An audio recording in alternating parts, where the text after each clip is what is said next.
Heroin.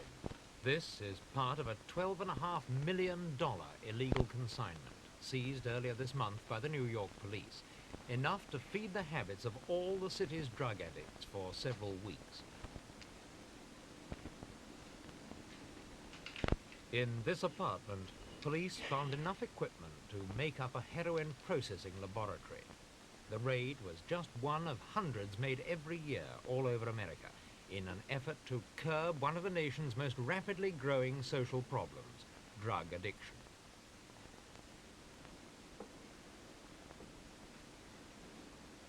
There's hardly a sector of American society that's not affected to some degree by drug abuse. Official estimates claim there are now 300,000 addicts of heroin alone, and a growing proportion of them are teenagers. Over 20% of all drug deaths in New York last year were minors, and new users are turning up every week in high schools, on factory floors, and among the legions of dropouts in the hippie subculture. Here at New York's Odyssey House Treatment Center, some of the youngest of them have horrifying tales to tell. Every day I had taken heroin. For a year and a half? Yes. How much was it costing you? Well, I really couldn't say, but it cost enough to kill myself. Where did you get it from? Anywhere, you know, outside, anywhere. And even in the back of my house. There was people that we were splitting the apartment with that was selling drugs in our house. And what did it do to you when you were on heroin? Well, it took me to another place, a different reality where all problems are solved. They're just, thrown in the gutter where there really isn't no reality. And how long did this last? For an hour to, first you got your head in about 15 minutes, 10, 5. It depends on what you get, and it lasts for about an hour, hour and a half. And then what happened after that? Well, you just get back to normal problems. Where were you getting the money to buy all this heroin? Well, my mother was a prostitute. She would give me money. And I'd go out and get money from my grandmother. I snatched pocketbooks. You snatched what from people in the street? Yes. Yeah. Because you just needed this heroin so badly? Yes. What was happening to you at school? Well, I really couldn't say because I got kicked out of school twice, I never did go to school since the 7th grade.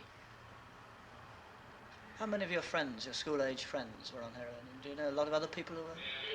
I really couldn't tell you who I didn't know that didn't use heroin. Everybody in the whole block used heroin. Of your age? As young as... How old were you when you started? 12? Yes. Young, old lady, 85, use heroin.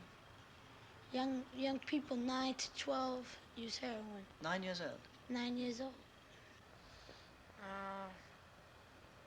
I was on drugs and heroin, for about a year and a half. How did you get started on heroin? I just tried it once, I wanted to see, I wanted more. I had other drugs. I wanted to get high at times. Where did this take place? Was it at school? At school, on the streets, in apartments, my friends' houses, in alleyways, all sorts of places. Were a lot of your friends taking heroin at this time? No, not too many. Where did you get it? Where did you get it? Around the high school, in a bowling alley, in a luncheonette, in the movies, on the streets. And, how much in a single week? How much in a single week? Well, it wasn't only heroin. Out of drugs altogether, I was spending about, $15, $20 the most. Where did you get all that money? Oh, I used to sell it, for half price. Buy it for half price, sell it for full price, and I used to get, a profit on it. Half the money is profit. Addiction on this scale by children is bad enough, but the nation was staggered last month when 2 congressmen claimed that a significant proportion of the armed forces in Vietnam regularly used a variety of drugs from marijuana to heroin. They also claimed that high-ranking officials in Saigon were deeply involved in drug trafficking to the American forces.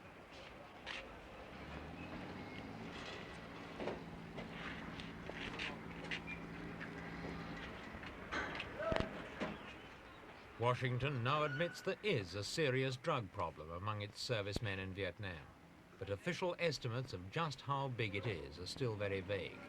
One administration official has guessed that 15% of all American troops in Vietnam have a serious heroin habit, and that at least 20,000 soldiers, and possibly twice that number, are in danger of drug addiction.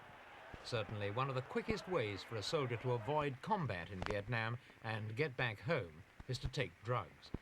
Once he's hooked on heroin, he's finished with fighting, finished with the army, in fact, finished with everything except his obsessive desire for a bigger and bigger fix.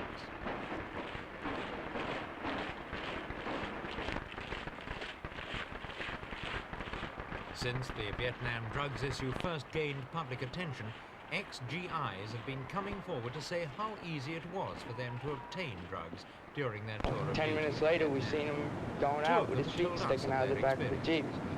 But it was the pills, but they was mainly French brought in, and grass, opium, heroin in some parts of Vietnam. But as I understand now, like talking to different friends that just coming back from there, heroin's getting to be a bigger thing over there now. It's like when I was there, it was just mainly opium. Heroin was too hard to get. Drugs you can get anywhere. I found it easier to get drugs in a fresh glass of water. Causes for me, myself, was fear. I just had I don't care attitude because I believe, like, if, I just might die tomorrow. Who knows? I'll die tomorrow, I may die the next minute, let me have fun while I can. And I was at ease with drugs. I was really at ease. I had no worries. And a lot of causes stem from, like, I know a lot of GIs really don't know why they're there.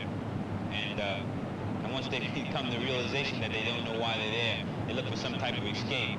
And you have a lot of pressures on you there from the army itself, from the South Vietnamese, from the enemy, and from the news media who brings back reports of protest march against the war in Vietnam here and there.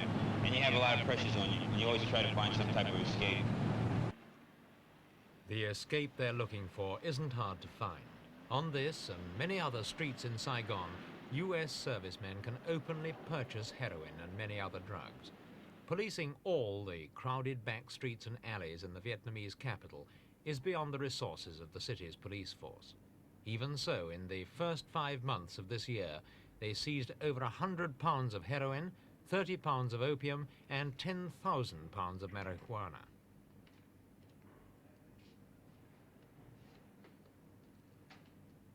Vietnamese heroin can be 20 times more potent than the variety sold on the streets of America's cities, and so any serviceman forming the habit in Vietnam is likely to want far larger doses when he gets back home. For this reason, President Nixon announced last month that all service personnel must undergo a compulsory urine analysis test before they leave Vietnam. The program applies to all ranks, from GIs to 4-star generals, and it's hoped it will provide the first really reliable figures on the extent of heroin addiction among American forces overseas.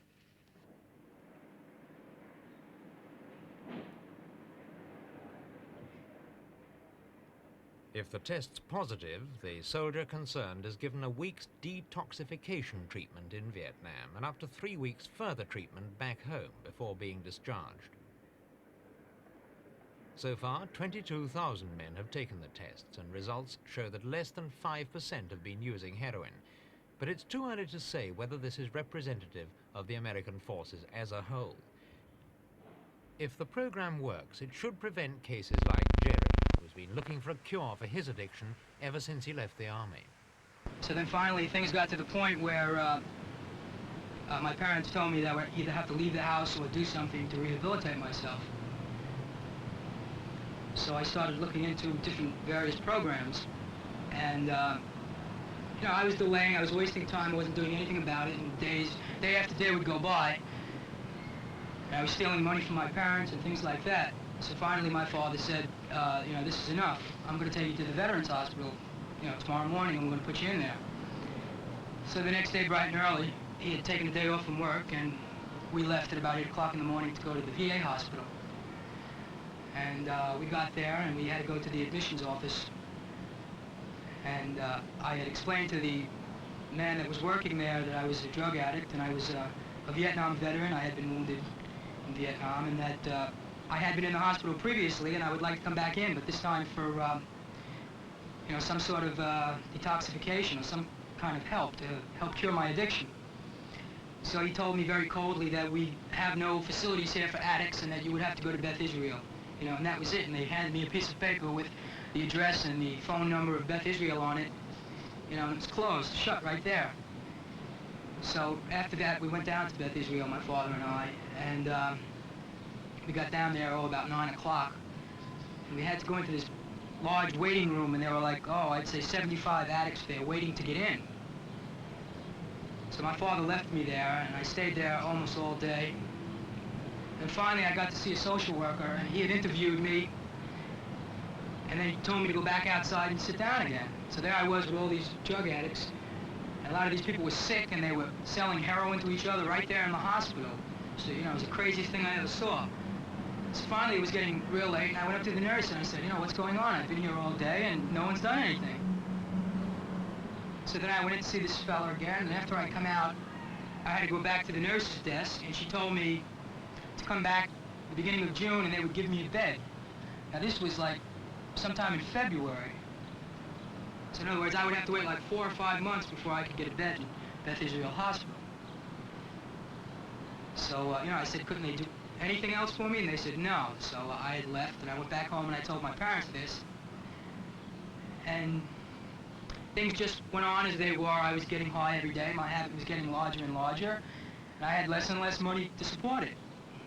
So then finally I had found out about Gracie Square Hospital and the methadone program that they had there. And the waiting list was only like 2 to 3 weeks there, but the only problem was it was a lot of money. It's about $1,500 to just get in for a 2-week detoxification program where they would build you up on methadone until you became completely addicted to it. And they would let you out of the hospital after the 2 weeks. You would go back every day and you would get a certain dosage of methadone depending on how big your habit was. So there I was, I had spent like almost $2,000 just because of the fact that, you know, the VA hospital wouldn't take me in. Treating the addicts is only one part of President Nixon's drive against drugs. The other and ultimately more important approach is to attack the sources from which the drugs come.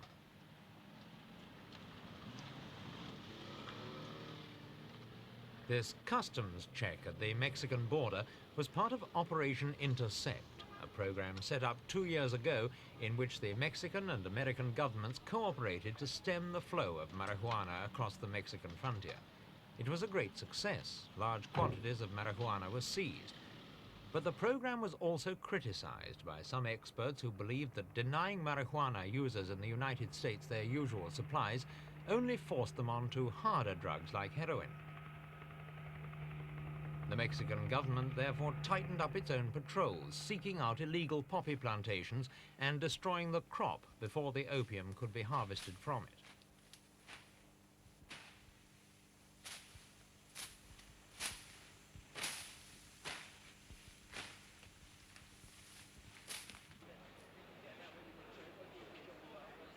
It's only this kind of operation on a world scale that's likely to be effective against heroin smuggling.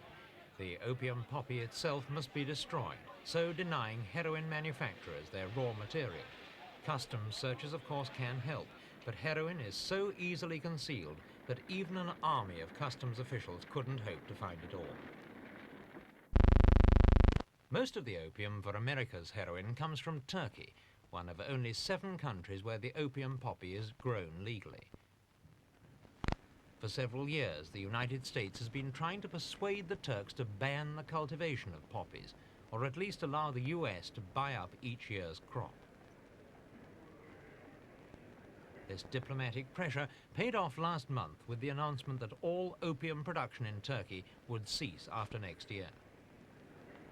The joint announcement that is being made at this time in Washington and Ankara represents by far the most significant breakthrough that has been achieved in stopping the source of supply of heroin and in our worldwide nationwide offensive against dangerous drugs.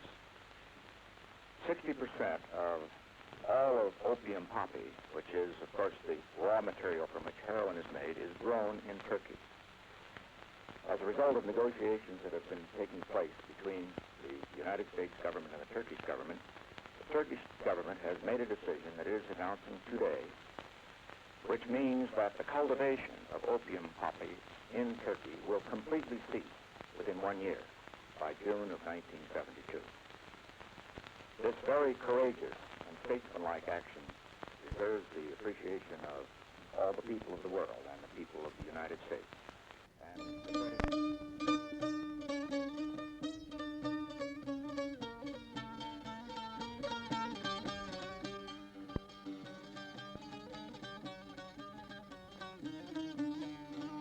This is Afyon Karahisar in central Turkey, the Black Castle of opium. It's not black and it's hardly a castle, but there's certainly an abundance of opium. Afyon is named after the opium poppy that's been harvested here for the past 500 years.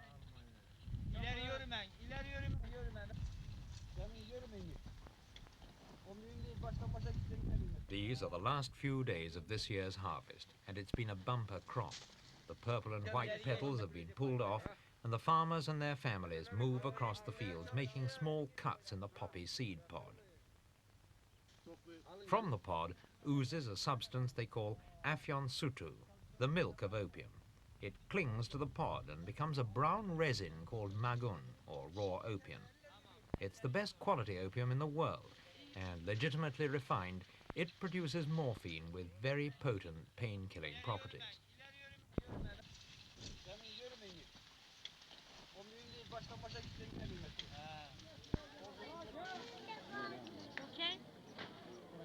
Market day in Afyon, and farmers flock in from the surrounding area to sell their peaches and plums, aubergines and cucumbers. Many of them have travelled overnight to get a good selling place in the market square.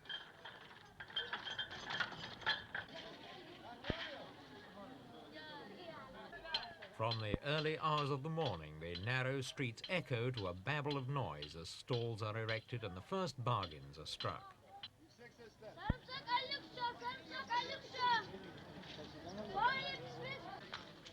The opium farmers bring their wares to Afyon in little wicker baskets, a harvest of little balls of raw opium, the accumulated resin from the seed pods, weighing a kilo each. They look just like Christmas puddings.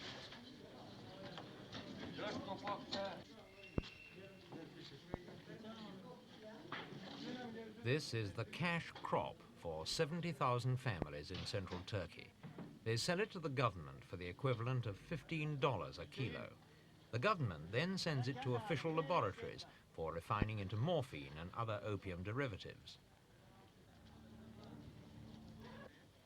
But a farmer who's willing to take a small risk can get 5 times the legal price on the black market, which explains why only half the total crop goes to the government. The rest is smuggled out to make illegal heroin.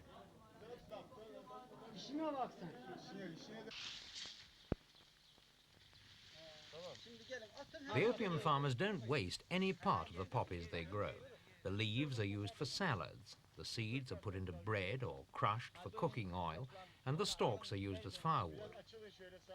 Part of the deal with America is that Washington will provide $10 million a year to finance new crops for farmers affected by the ban. But the farmers are not keen. The poppy is profitable and easy to grow. New crops will mean longer, harder hours for no extra return, and the farmers maintain they work hard enough already.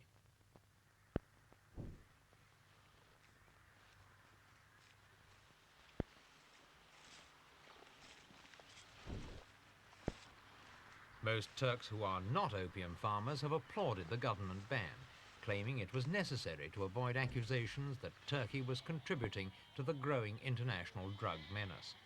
But others argue that stopping Turkish production will open the American market to heroin made from Burmese or Siamese opium, over which there's no government control. Such critics say that the only effect of the ban will be to ruin the livelihood of thousands of poor Turkish farmers.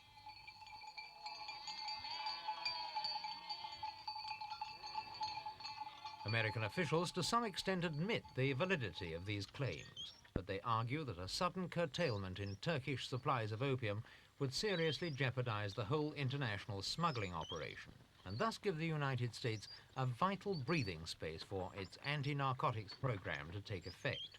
One senior American diplomat has said that the drug problem has now reached such proportions in America that if Turkey can stop illegal opium exports, it would be providing a greater service to the United States than its vital role on NATO's eastern flank. One thing is certain, the ban will work. You just can't grow acres of poppy on the quiet.